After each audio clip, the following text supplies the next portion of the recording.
Shalom, salam patunggilan Bapak Ibu yang dikasihi Tuhan. Bagaimana kabarnya hari ini?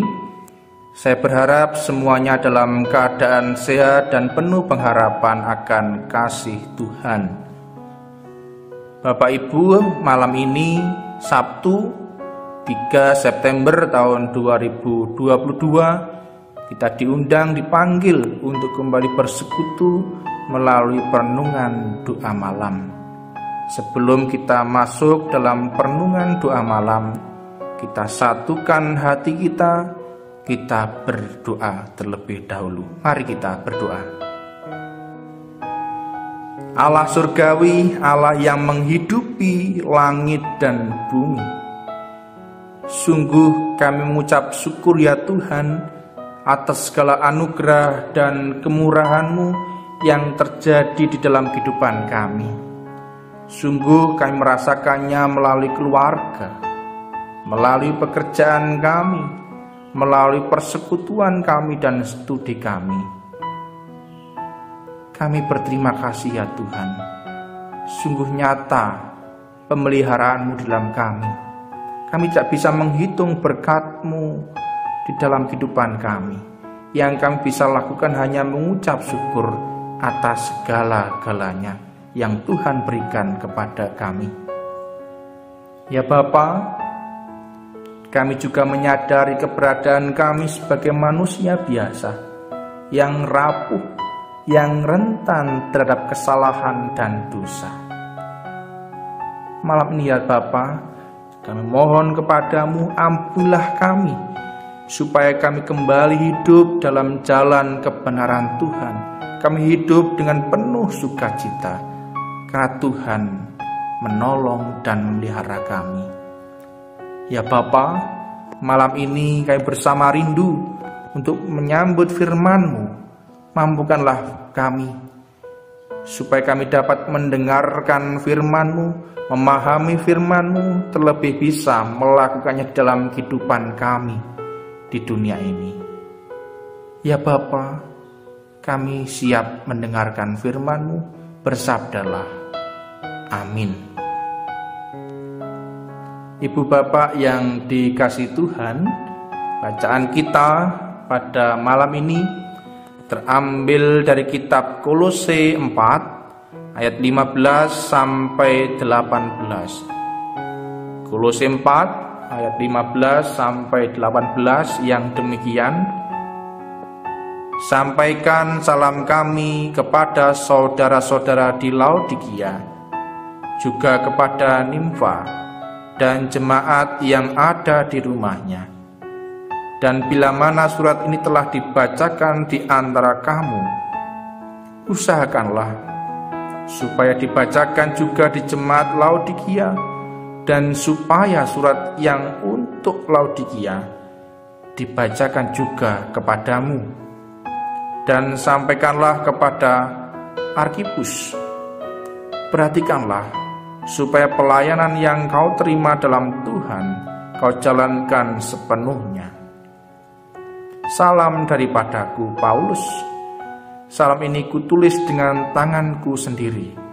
Ingatlah akan belengguku, kasih karunia menyertai kamu. Amin. Demikianlah pembacaan firman Tuhan. Berbahagialah setiap kita yang mau mendengarkan firman Tuhan, terlebih melakukannya di dalam kehidupan sehari-hari. Amin. Bapak Ibu Saudara yang dikasihi Tuhan, renungan pada malam ini yaitu ceritakanlah agar tumbuh bersama. Saya ulangi, yang menjadi perenungan kita pada malam ini yaitu ceritakanlah agar tumbuh bersama. Bapak Ibu yang dikasihi Tuhan, asumsi adalah sebuah anggapan yang belum terbukti. Saya ulangi, asumsi adalah anggapan yang belum terbukti. Biasanya kalau orang berasumsi, kata-katanya yang sering keluar adalah jangan-jangan. Saya Ulangi, ketika orang berasumsi, kata yang sering keluar adalah jangan-jangan, mungkin. Itu menunjukkan bahwa seseorang sedang berasumsi. Kalau kita melihat dari penyelesaian kasus di kepolisian, di situ ada pengacara, ada penyidik, ada tersangka, ada korban, dan juga ada netizen yang terlibat. Mungkin di antara mereka untuk membuktikan sebuah kejadian, sebuah kasus, ada beberapa yang berasumsi. Maka mereka mengeluarkan kata-kata, jangan-jangan motif dari sebuah kasus ini adalah demikian. Mungkin motif dari sebuah kasus ini adalah sedemikian. Bapak Ibu yang dikasihi Tuhan, asumsi memang tidak salah, tetapi berawal dari asumsi, maka seorang akan tergerak, berusaha mencari tahu seperti apa yang dirasakan Paulus.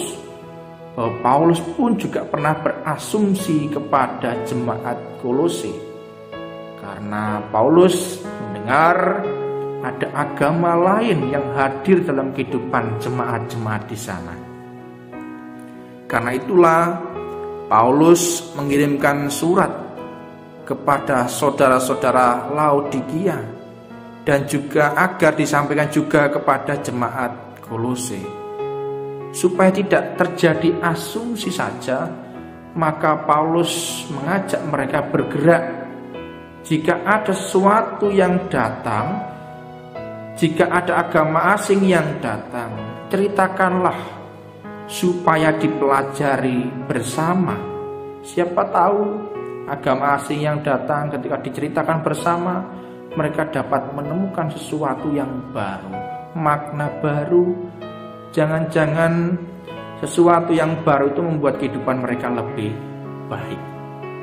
Mungkin saja dalam kehidupan kita, ketika ada orang yang baru kita kenal, kalau kita mau beranjak bercerita, mungkin bisa menjadi persaudaraan. Bapak Ibu yang dikasihi Tuhan, tadi saya sudah menyebutkan, jika ada sesuatu yang baru, pelajarilah, ceritakanlah, supaya hidup kita lebih bermakna, menemukan sesuatu yang baru. Ada sebuah cerita, ada seorang ibu yang memasak menggunakan tungku. Biasanya menyiapkan kayu terlebih dahulu, mencari keluar kayunya supaya kayu itu menjadi api dan bisa untuk memasak nasi. Memang memasak nasi dengan kayu bakar membutuhkan waktu yang lama, karena pertama harus mencari kayu yang terlebih dahulu, kemudian menyiapkan alatnya dan bisa memasak nasi. Kalau ibu ini tadi pengalamannya untuk memasak membutuhkan waktu yang lama. Kemudian ibu tadi berasumsi, adakah atau kemungkinankah ada alat atau kekuatan ajaib yang bisa membuat nasi itu cepat matang?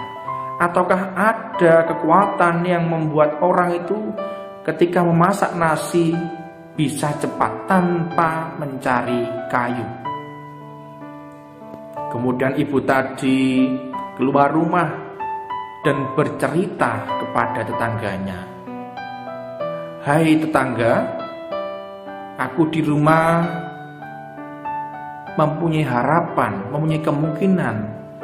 Adakah alat yang bisa mengubah nasi ini bisa menjadi cepat matang tanpa menggunakan kayu bakar?" Ketika ibu tadi bercerita, kemudian ditanggapi oleh tetangganya, "Oh ibu tenang, kita bisa masak nasi tanpa menggunakan kayu bakar." Tetangga tadi bercerita, ada sebuah alat yang namanya magicom. Kita tidak perlu kayu, kita tidak perlu keluar rumah. Kita cukup mencolokkan kabel. Kemudian kita nyalakan magicomnya dan kita tunggu 30 sampai 1 jam. Nasi itu akan matang dan kita bisa mengganti kegiatan-kegiatan lain sambil menunggu nasi matang.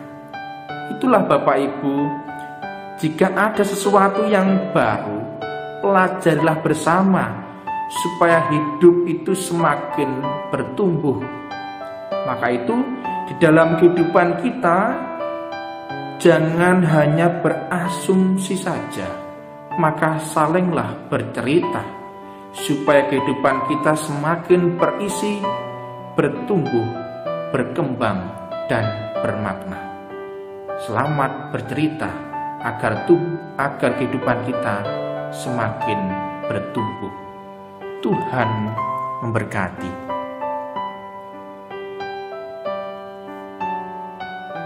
Bapak Ibu yang dikasihi Tuhan, demikianlah perenungan doa malam. Bapak Ibu bisa melanjutkan doa malam bersama keluarga dan juga berdoa secara pribadi. Selamat malam, sampai jumpa besok pagi di gereja untuk mendengarkan firman Tuhan kembali bersama-sama saudara kita. Selamat malam, Tuhan memberkati kita semua. Amin.